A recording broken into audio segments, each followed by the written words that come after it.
адамшылықтың борышы деген болады. Қазіргі тілмен айтқанда, яғни миссиясы. Бұл өмірге не үшін келдім? Шәкәрім айтады ғой, келдім қайдан, қайтсем пайдам, өлгеннен соң не болам деп. Демек, бұл жерде айтып отырғандай, адамның миссиясы ол басқаға пайдалы болу керек.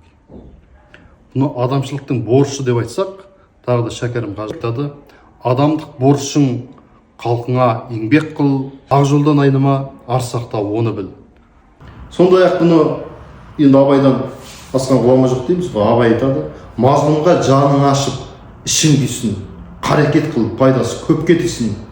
Көптің қамын әуелден тәңір ойлаған, мен сүйгенді сүйді деп ең сүйсін дейді. Сонда міне көптің қамын бірінші тәңір ойлаған деп отыр. Құдай көптің қамын жеуші деп отыр. Ал сен көптің қамын жейтін болсаң, Құдай мен сүйгенді сүйді, мен қамын жасаған көпті сүйді деп сені ең сүйеді деп отыр. Тәңір сені сүйді дейді. Сонда Құдайға ұнаудың негізгі шарты көпке пайдалы болу екен. Солай болса Құдай сені сүйеді.